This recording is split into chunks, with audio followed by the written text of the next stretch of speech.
السلام علیکم۔ مطالعہ پاکستان کا سیکنڈ چیپٹر ہے تحریک پاکستان اور پاکستان کا قیام۔ آج ہمارا ٹاپک ہے ریاست کا استحکام اور آئین کی تیاری 1947 سے 56۔ Government of India act.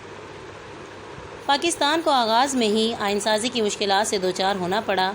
قیام پاکستان کے وقت حکومتی امور کو چلانے کے لیے کوئی آئین موجود نہ تھا، لہٰذا گورنمنٹ آف انڈیا ایکٹ 1935 میں ترامیم کر دی گئی۔ یہ آئین نئی مملکت کے تقاضوں اور امنگوں کے مطابق نہ تھا، اس لیے اس کی جگہ قومی احساسات سے ہم آہنگ آئین بنایا گیا، جس کے تحت وفاقی نظام رائج کیا گیا۔ 10 اگست 1947 کو عبوری آئین کے تحت آئین ساز اسمبلی کا اجلاس بلایا گیا۔ یہ اسمبلی آئین سازی کے علاوہ مرکزی پارلیمنٹ کا کردار بھی ادا کر رہی تھی۔ ابتدائی مشکلات۔ ریڈ کلف ایوارڈ 3 جون 1947 کے منصوبے کے تحت طے پایا کہ پنجاب اور بنگال کے صوبوں کو مسلم اور غیر مسلم اکثریتی علاقوں میں تقسیم کیا جائے گا۔ مسلم اکثریتی علاقے پاکستان اور باقی علاقے بھارت کا حصہ بنیں گے۔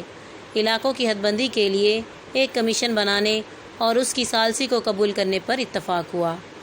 قیام پاکستان کے اعلان کے بعد دونوں ممالک کی سرحدوں کے تعین کے لیے وائسرائے نے 30 جون 1947 کو پنجاب اور بنگال میں حد بندی کمیشن مقرر کیے۔ ایک انگریز قانون دان مسٹر ریڈ کلف کو دونوں کمیشنوں کا چیئرمین مقرر کیا گیا۔ اختلاف کی صورت میں اسے ثالثی فیصلہ کرنے کا اختیار بھی دیا گیا۔ اس کمیشن نے جو فیصلہ کیا اسے ریڈ کلف ایوارڈ کہتے ہیں۔ سر ریڈ کلف نے لارڈ ماؤنٹ بیٹن کے دباؤ میں آ کر غیر منصفانہ تقسیم کی، اور ریڈ کلف ایوارڈ میں سرحدوں کے بارے میں جو اعلان کیا گیا تھا وہ انصاف کے تقاضوں کو پورا نہیں کرتا تھا۔ ماؤنٹ بیٹن اور ریڈ کلف ایوارڈ نے کانگریس نوازی اور ہندو دوستی کا پورا خیال رکھا۔ مسلم اکثریت کے بعض تسلیم شدہ علاقوں کو ایک سازش کے تحت بھارت میں شامل کر دیا گیا۔ آبادی کے مطابق طے پائے جانے والے نقشے اور اس پر کھینچی گئی لکیر کو بدل دیا گیا۔ ریڈ کلف نے ناانصافی کرتے ہوئے پاکستان کو بعض اہم علاقوں سے محروم کر دیا۔ ضلع گرداسپور کی 3 تحصیلیں گرداسپور، پٹھان کوٹ اور بٹالہ کے علاوہ ضلع فیروز پور کی تحصیل زیرہ اور بعض دوسرے مسلم اکثریت والے علاقے بھارت کے حوالے کر دیے۔ گرداسپور کے علاقے کو بھارت میں شامل کرنے سے بھارت کو ریاست جموں کشمیر تک رسائی مل گئی۔ سر ریڈ کلف کے ایوارڈ نے نہ صرف مسلمانوں کو ان کے علاقوں اور حقوق سے محروم کر دیا، بلکہ دونوں اقوام کے درمیان مسئلہ کشمیر کی صورت میں مخالفت کا ایک ایسا بیج بویا جو آج بھی موجود ہے۔ مہاجرین کی آباد کاری۔ آزادی ہند اور قیام پاکستان۔ آزادی ہند اور قیام پاکستان کے وقت کہیں بھی یہ بات طے نہیں پائی تھی کہ پاکستان کے ہندو بھارت چلے جائیں گے اور بھارت کے مسلمان پاکستان چلے جائیں گے۔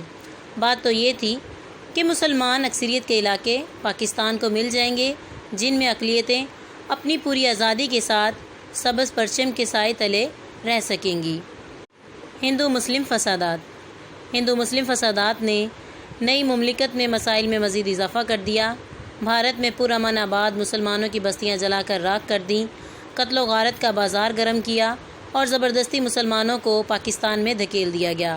یہ مہاجرین اس حال میں پاکستان آئے کہ نئی مملکت کو ان کی بحالی اور آباد کاری میں خاصی دشواریوں کا سامنا کرنا پڑا۔ عارضی کیمپوں کا قیام۔ یہ بے حال لاکھوں لوگ بہت سی مشکلات برداشت کر کے پاکستان آئے۔ مہاجرین میں زخمی اور بیمار بھی تھے، جن کو مہاجر کیمپوں میں رکھا گیا، جہاں ہیضے کی وبا پھوٹ پڑی۔ مقامی عوام نے اپنے مسلمان بھائیوں کو خوش آمدید کہا۔ حکومت اور عوام کی مشترکہ کوششوں سے مہاجرین کی ضروریات پوری کی گئیں۔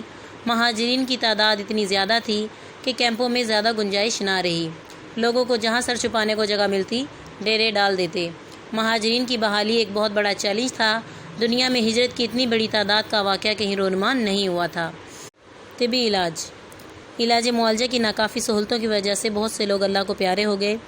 اگرچہ یہ نئی مملکت کے لیے ایک بہت زبردست آزمائش تھی، مگر مسلمانوں نے دل کھول کر اپنے مہاجرین بھائیوں کی مالی مدد کی، انہیں کھانا اور لباس مہیا کیا۔ آخر کار یہ مشکل وقت بھی گزر گیا۔ انتظامی مشکلات۔ دارالحکومت۔ قیام پاکستان کے وقت کراچی کو پاکستان کا دارالحکومت بنایا گیا۔ مرکزی دفاتر کے لیے گورنر ہاؤس اور سیکریٹریٹ کی عمارتیں خالی کروائی گئیں، مگر گنجائش کم تھی۔ اس لیے شہروں کے مختلف حصوں میں عارضی دفاتر قائم کیے گئے۔ غیر مسلم بڑی تعداد میں بھارت چلے گئے، دفاتر خالی ہو گئے۔ دفاتر میں فرنیچر، اسٹیشنری، ٹائپ رائٹر وغیرہ کی کمی تھی۔ اکثر دفاتر نے کھلے آسمان تلے کام کا آغاز کیا۔ ہندو بھارت جاتے ہوئے دفتری ریکارڈ غائب کر گئے، جس کی وجہ سے دفاتر میں کام کرنے میں بڑی دشواریاں پیش آئی۔ نظم و نسق کا یہ ڈھانچہ اس لیے تباہ ہو گیا کہ ماہر اور تجربہ کار عملہ موجود نہ تھا۔ سول سروس کے کل 81 مسلمان آفیسر پاکستان کے حصے میں آئے، جن میں سے زیادہ تر کو اعلیٰ عہدوں کا تجربہ حاصل نہ تھا۔ مرکزی حکومت کا ریکارڈ اور ساز و سامان اس لیے کراچی نہ پہنچ سکا کہ ہندو اور سکھ فسادیوں نے ریل کی پٹریاں بھی اکھاڑ دیں، جن پر چل کر ریل گاڑی نے پاکستان پہنچنا تھا۔ بھارتی فضائی کمپنیوں نے مسلمانوں کو جہاز کرائے پر دینے سے انکار کر دیا۔ جو سرکاری ملازمین کسی طرح پاکستان پہنچ سکے تھے، ان کے لیے رہائش کا کوئی بندوبست نہ تھا، مگر ان لوگوں نے ہمت نہ ہاری، اپنی تمام تر انتظامی صلاحیتیں قوم کے لیے وقف کر دیں اور پاکستان کو مضبوط اور مستحکم بنیادوں پر کھڑا کر دیا۔